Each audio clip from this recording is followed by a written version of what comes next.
జనులన్ మహాగణుడును మన రక్షకుడునైన మన ప్రభువైన యేసుక్రీస్తు వారి ప్రశస్తమైన నామములో ప్రతి ఒక్కరికి మా హృదయపూర్వక వందనాలు తెలియచేస్తూ ఉన్నాను. ప్రియులారా, ఈ పునరుద్ధాన ఆదివారపు ఆరాధనలో ఈ దినాన దేవుడు మనకు అనుగ్రహించారు. ఆరాధనలకు ప్రతి ఒక్కరూ కూడా మరి దేవుని యందు విశ్వాసం కలిగిన ప్రతి ఒక్కరూ ఆరాధన మానకుండా ఆరాధనలో పాలు పంపులు పొంది క్రీస్తుని కలిగి ఉండాలని దేవుని పేరట మనవి చేస్తూ ఉన్నాను. ఆదివారం ఆరాధనకు ప్రియులారా, ఆరాధన అనగానే చాలామంది పనులు పెట్టుకుంటారు, ఆ పనులు ఈ పనులు పెట్టుకుంటారు. దేవునికి ఇవ్వాల్సిన సమయం దేవునికి ఇయ్యరు. కనుక జాగ్రత్త ప్రియులారా, దేవుడు నియమించిన ప్రకారంగా నియమ ప్రకారంగా తప్పక మనం దేవుని కొరకు నిలబడాలి. ఆయన సన్నిధిలో ప్రభువుని ఆరాధించాలి. ఇమానుయేల్ ప్రేయర్ హోమ్ మినిస్ట్రీస్ ద్వారా ప్రతిదినం దేవుని వాక్యము ప్రకటించబడుతున్న దానిని బట్టి దేవునికే మహిమ ఘనత ప్రభావాలు ఆయనకే చెల్లుగాక. మంచిది, దేవుని వాక్యాన్ని మనం ధ్యానం చేసుకుందాం. పరిశుద్ధ గ్రంథంలో నుండి కీర్తనల గ్రంథము 65వ కీర్తన మొదటి శరణము నుండి కొన్ని మాటలు మనం చదువుదాం. కీర్తనల గ్రంథం 65వ కీర్తన మొదటి శరణం. దేవా, సియోనులో మౌనంగా నుండుట నీకు స్తుతి చెల్లించుటే, నీకు మొక్కుబడి చెల్లించవలసి ఉన్నది. ప్రార్థన ఆలకించువాడా, సర్వ శరీరులు నీ యొద్దకు వచ్చెదరు. ప్రియులారా, ఇక్కడ చదవబడిన వాక్య భాగంలో భక్తుడు చెబుతున్నాడు ఏమనంటే, దేవా, సియోనులో మౌనంగా నుండుట నీకు స్తుతి చెల్లించుటే, నీకు మొక్కుబడి చెల్లించవలసి ఉన్నది అని మాట్లాడుతున్నాడు. ప్రార్థన ఆలకించువాడా, సర్వ శరీరులు నీ యొద్దకు వచ్చెదరు. మన దేవుడు ఎవరు అని అంటే ప్రార్థన ఆలకించేవాడు. నీ శ్రమలో నిన్ను విడిచిపెట్టేవాడు కాదు, నీ ఇబ్బందుల్లో నిన్ను విడిచిపెట్టేవాడు కాదు. ఆయన నీతోనే ఉండి నీకు సహాయము చేయగలిగిన దేవుడు. నీ ప్రతికూల పరిస్థితులన్నిటి నుండి కూడా ఆయన నిన్ను బలపరచడానికి ఇష్టపడుతున్న దేవుడు అని వాక్యం చెబుతుంది. కనుక నీ జీవితంలో, నా జీవితంలో దేవుడు ఎన్ని మేలులు చేస్తలేదు, ఎన్ని ఉపకారాలు చేస్తలేదు, ఎన్ని కార్యాలు నీ జీవితంలో జరిగించడం లేదు. ప్రియులారా, గమనించాలి. దేవా, సియోనులో మౌనంగా ఉండడం నీకు స్తుతి చెల్లించుటే అని మాట్లాడుతున్నాడు. అంటే దేవునికి స్తుతి చెల్లించాలి మౌనంగా. చాలామంది లోకస్తులు అరుస్తారు, కేకలేస్తారు, వాళ్ళ ఇష్టానుసారంగా అరుచి రకరకాలుగా చేస్తూ ఉంటారు. మౌనంగా ఉంటే సాతానుడు వణుకుతాడు. నువ్వు మౌనంగా స్తుతి చెల్లిస్తే దేవుడు అద్భుత కార్యాలు చేసి ఆయన ప్రసన్నతను మనపై ఉంచుతాడు ఆయన. ఆమేన్. కాబట్టి ఇక్కడ గమనించవలసింది ఏంటో తెలుసా? స్తుతి చెల్లించవలసినటువంటి మనము, దేవుణ్ణి ఆరాధించవలసినటువంటి నీ జీవితంలో దేవునిని ఆరాధించకుండా ఇంకా లోకంలో, ఇంకా పాపంలో, ఇంకా భయంకరమైన పరిస్థితులలో నువ్వు జీవిస్తే గనుక జాగ్రత్త ప్రియులరా. దేవుడు ఎన్నడూ కూడా నీ స్థితిగతిని ఆయన మార్చే దేవుడు. ఎన్నడూ ఆయన నిన్ను విడిచిపెట్టేవాడు కాదు అని వాక్యం చెబుతుంది. కాబట్టి నీ బ్రతుకులో దేవుడు కార్యము చెయ్యాలి అనంటే నువ్వేం చెయ్యాలి అనంటే క్రీస్తును కలిగిన వ్యక్తిగా నువ్వు బ్రతకాలి. కాబట్టి ఇక్కడ వాక్యం ఏం చెప్తుందనంటే, స్తుతి చెల్లించట నీకు మొక్కుబడి చెల్లించవలసి ఉన్నది అని మాట్లాడుతున్నాడు. దేవుడు నీ జీవితంలో చేసిన మేలును బట్టి, ఉపకారాన్ని బట్టి నువ్వేం చేయాలో తెలుసా? మొక్కుబడి చెల్లించాలి.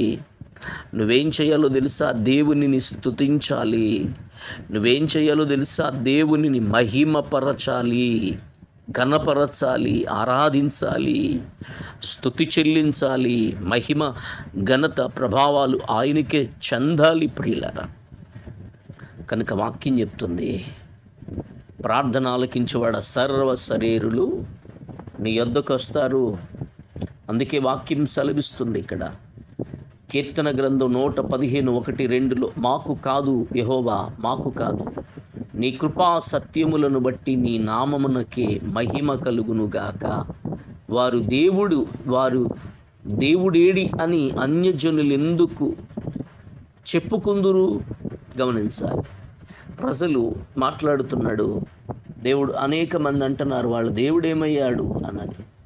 అందుకే మనం ఆలోచన చేస్తే కనుక నీ ఆత్మీయ జీవితంలో క్రీస్తును కలిగిన నీవు ప్రార్థన ఆలకించేవాడు ఆయన, ప్రార్థనకు సమాధానం ఇచ్చేవాడు ఆయన, ప్రార్థన వినే దేవుడు ఆయన.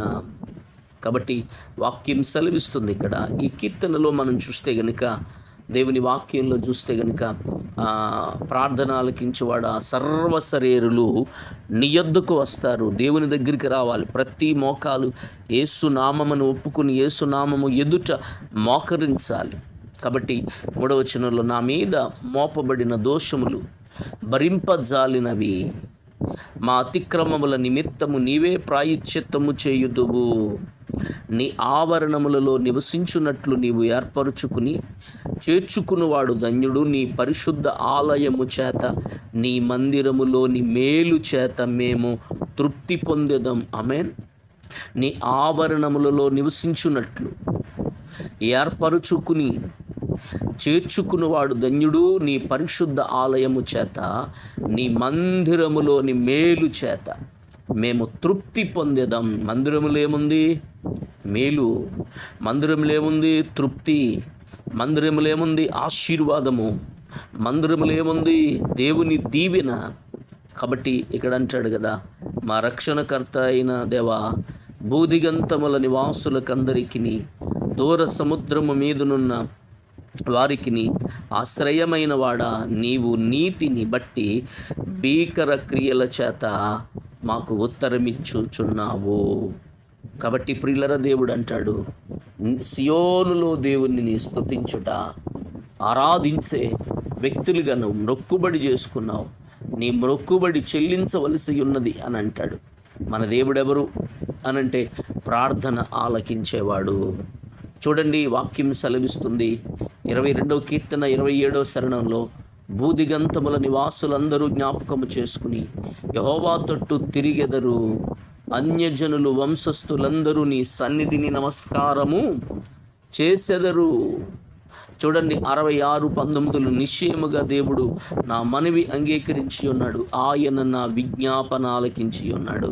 కాబట్టి నీ జీవితంలో దేవునిని స్తుతించాలి, దేవునిని ఆరాధించాలి, దేవునిని మహిమపరచాలి, దేవునిని గణపరిచే వ్యక్తిగా నీవు ఉండాలి. స్తుతి చెల్లించుట యథార్థవంతులకు శోభశకరమని దేవుని వాక్యం చెబుతుంది. స్తుతి వల్ల దేవుడు కార్యాలు చేస్తాడు. దేవుని ప్రజలు ఇశ్రాయేలీయులు యుద్ధం చేస్తున్నప్పుడు ప్రియులరా, మోషే చేతులెత్తినప్పుడు ఇశ్రాయేలీయులు జయాన్ని చూశారు.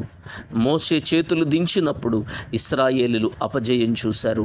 అంటే దేవుని సన్నిధిలో స్తుతి చెల్లించుట, దేవుని సన్నిధిలో చేతులెత్తడం ఆశీర్వాదము.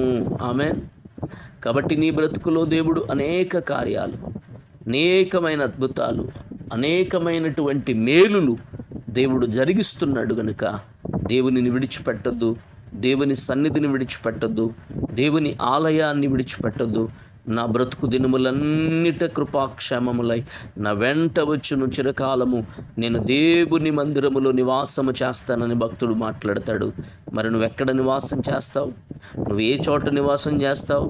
నీ నివాస స్థానం ఏది అనంటే దేవుని మందిరం. దేవుని మందిరములో తృప్తి, దేవుని మందిరములో మేలు. కాబట్టి ఇది కోరుకుంటున్నావా? తప్పక దేవుని సన్నిధికి రా, దేవుని సన్నిధిలో దేవుణ్ణి ఆరాధించు, దేవుని సన్నిధిలో దేవునిని మహిమపరచు. నీ జీవితం అద్భుతంగా మారుతుంది. అట్టి కృపదేవుడు నీకు అనుగ్రహించునుగాక. ఆమేన్. మహాపరిశుద్ధుడైన తండ్రి, ప్రేమగల దేవా, నీ కొందనాలు. విన్న వాక్యాన్ని బట్టి బిడల జీవితాలలో నీ కృపను, నీ కనికరమును, నీ ఆశీర్వాదమును, నీ దీవెనను బిడలపై ఉంచమని ప్రార్థన చేస్తున్నాను. ప్రతి విధమైన అంధకార సంబంధమైన ప్రతి క్రియ యేసు నామములో మైపోవునుగాకని ప్రార్థిస్తూ, మహిమ ఘనత ప్రభావాలు మీకే చెల్లిస్తూ యేసు నామములో ప్రార్థించి స్తుతించి గణపరిచి వేడుకుంటున్నాము తండ్రి. Amen, amen, amen.